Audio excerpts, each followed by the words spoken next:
Hello and welcome to the Bullet Outdoors YouTube channel. As you see on that sign, we're on St. John. Probably one of your most typical Jeep trails here in Colorado. Not really a high-speed trail by any means. It's more known for its views and landscapes and photography. Trail 275. It's not a very long one, but it gets up pretty high. And as I said, it's really good for photography. We are up here during a fire season, so it'll be a little interesting to see what everything looks like with all the fires and smoke and everything. There's currently mandatory evacuations near where I live in northern Colorado, in the Red Feather and Poudre Canyon area.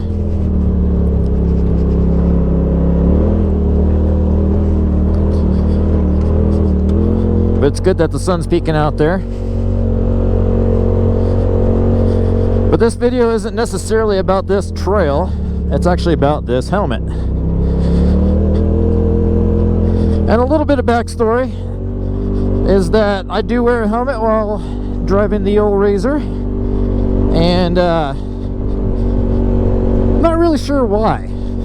But when I think about it, it's like everything I used to do. So mountain biking, street bikes, motocross, dirt bikes and things like that, I've always worn a helmet. So it just seemed like a natural extension to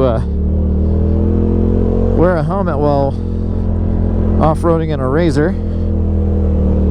So it always seemed like a natural extension to just kind of wear a helmet while in the Razor. And I had already done a little bit of moto vlogging when I had the Ducati.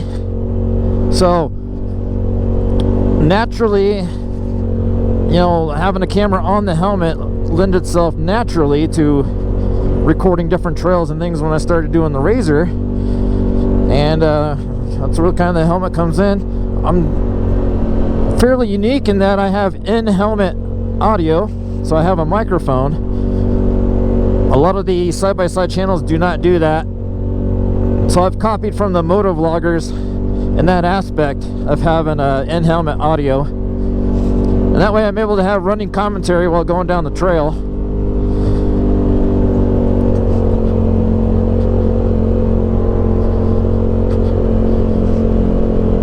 Although one thing about having in-helmet audio and commentary is that it does take your concentration away from the trail. So I've had those comments, every now and then, like, you're not going very fast, or you're not doing anything. It's like, well, it's hard to talk and haul ass at the same time. So that's where a lot of that comes from. Man, look at these views. Like I said, this is one of the prettiest trails that we have in Colorado. So anyway, I've had the same motocross helmets for quite a while, and I've always been partial to HJC helmets. I really like HJC helmets. Cool. They're nice quality, good price, and they're hard to beat. However, one of the things that I've noticed, especially in the last year or so, is I'm constantly sunburning my nose and sunburning my lips, and which I don't really recall doing so much in my younger days, but maybe as I get older I become more sensitive to that.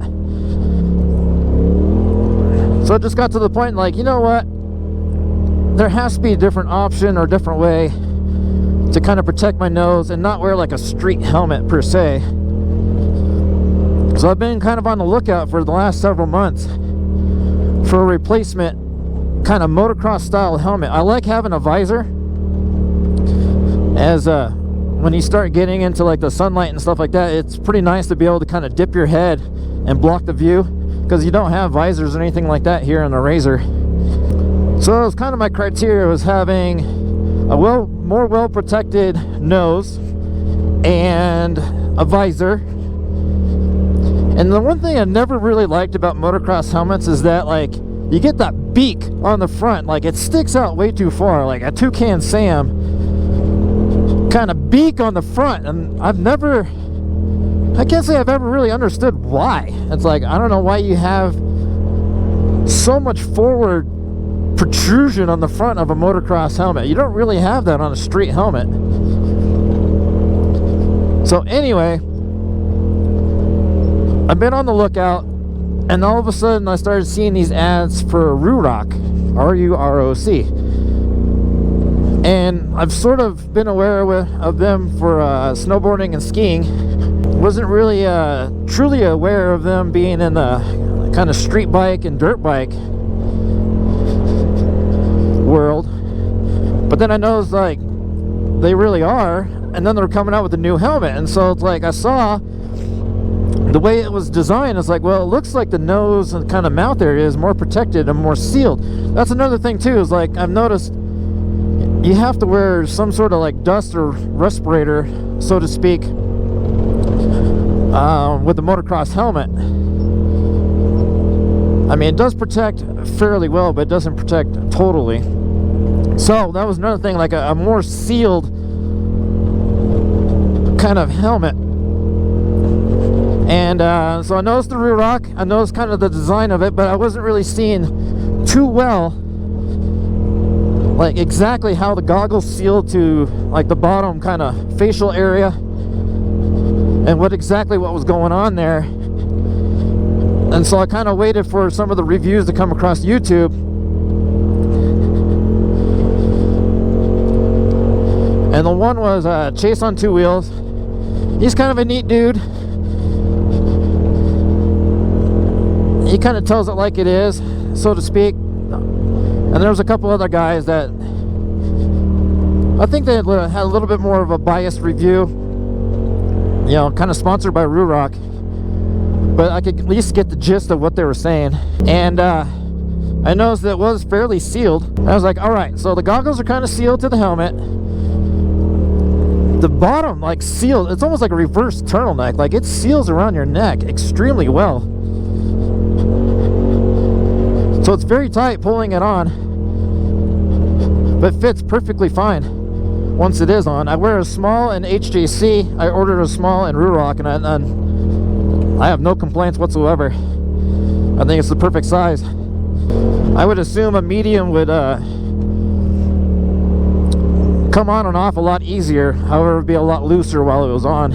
And so one of the things that the guys kind of brought out in their reviews is that with these goggles, so the goggles are integrated, they're magnetic also with a latch,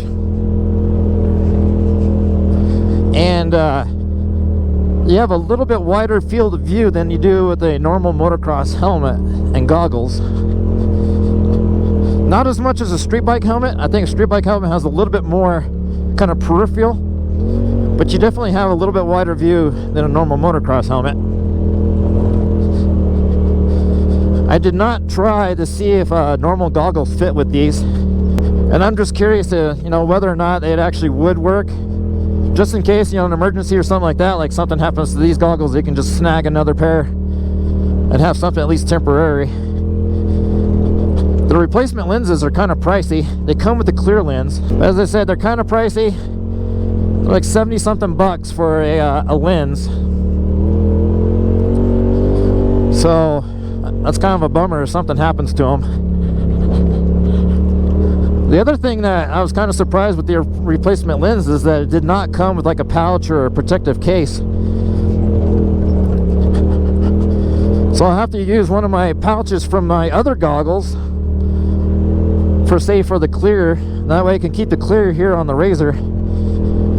And for the early morning rides or the nighttime rides, I can have the clear goggles. And then daytime I can have the coated lenses, and I believe these are called the blue iridescent. My opinion is I'd likely probably would want the smoked gray or the black lenses.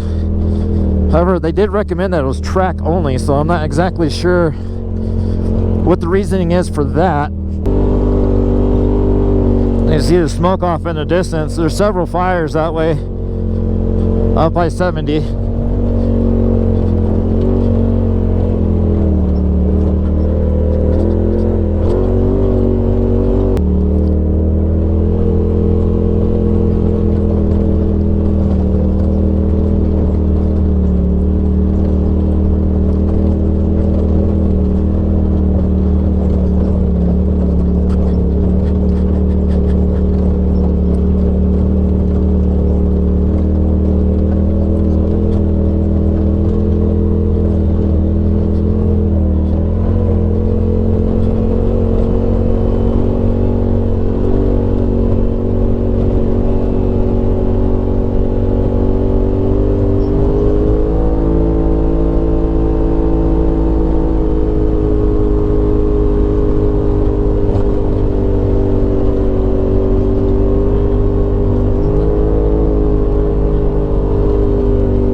So in conclusion about this Ruroc Berserker helmet, if you are looking for an off-road inspired kind of street bike helmet, DOT approved, super lightweight, sealed goggle system, magnetic lenses, blah blah blah, this is probably the helmet for you. It's a little bit pricey. The lenses and goggles are a little bit pricey, but so far, I mean, the quality seems worth it. Ventilation is excellent, no fogging, and well sealed. Not only here, you got the chin curtain and around the neck area. As I alluded to, it's kind of like a reverse turtleneck, really, the way it fits. Just seals against your neck and your head. Very, very, very nice helmet, very comfortable. And yeah, so thanks for coming along. We were over there on St. John. Now, a little bit there was Deer Creek ahead of us, and then there's Webster Pass. Beautiful, beautiful area. Fantastic network of trails. It's not a high-speed trail system or anything like that. It's more like, you know, kind of chilling out and taking in the views kind of trail. So yeah, if you like what I do, please subscribe. If you like this video, give it a thumbs up. I'd appreciate that. And catch you guys next time. Peace.